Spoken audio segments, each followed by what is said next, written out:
Политиката и државата, бидејќи ја водат најчесто индивиди кои што се наклонети на зло, затоа и носат такви вредности во самото општество. Затоа апелирам сите луѓе кои што се малку освестени или кои што сакаат, сериозно сакаат да донесат промена во оваа Македонија, да вратат еден поедноставен живот, сите не убива таа носталгија која што некогаш ја живеевме во 90-2000 година, каде што се беше толку поедноставно, каде што немаше толку билборди, реклами, спонзорства онлайн, каде што едноставно бевме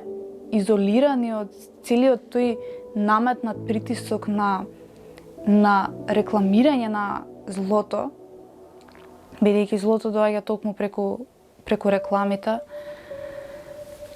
И сите ја чувствуваме и ја бараме таа внатрешна потреба да го живееме тој стар начин на живот. Меѓутоа, ако сакаме барем малку да го приближиме или барем да им донесеме на идните поколенија поубав живот, луѓето треба да се свестат дека ова што го живееме сега и што го дозволуваме нема да биде добро, а најмалку ќе биде добро за овие деца кои што сега, буквално сега, се 10-15 години или што доаѓаат на овој свет денеска. Значи, тоа ќе биде страдања кои што тие ќе ги живеат и влегуваат во свет кој што ние веќе сме го дозволила, колективот, и затоа нема ни да знаат дека воопшто може да има погрешен живот. Пред некој ден прочитав еден преубав цитат кој што пред малку и го споменав, меѓутоа еве убаво се поврзува со оваа тема, вели: човек кој што живее во тегла мисли дека капачето е небо. Така младите поколенија кои што доаѓаат сега во оваа тегла во која што ние сме ја создале, ќе мислат дека капачето е небо и дека ова е врвот на животот, дека тоа и вака треба да се живее, и директно ќе влегуваат во компании, во корпорации, ќе го промовираат злото, ќе влегуваат кај злото, бидејќи ја немаат, се изгуби таа духовна суштина, духовно знање, христијански живот, мирен живот, служење на Бога. Значи, човекот има одговорност да служи на Бога, да го слави Бога, да се наклони кон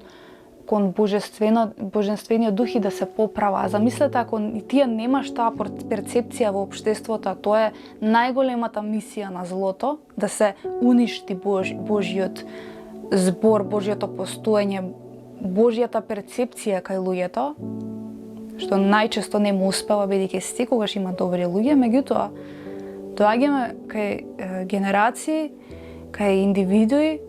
кои што јас искрено се надевам дека Бог сигурно има некаков план за сето ова, и ако не милом, онда силом би ги поправил нештата, а веќе ги гледаме на виделина со тие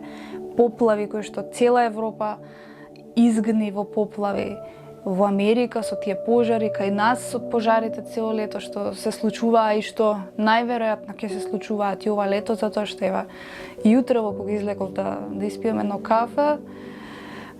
сме 18 април денеска, значи мене буквално кожата ми изгори, што кажува дека летово нема да ни биде баш пријатно, ќе бидеме како гуштери на бетон.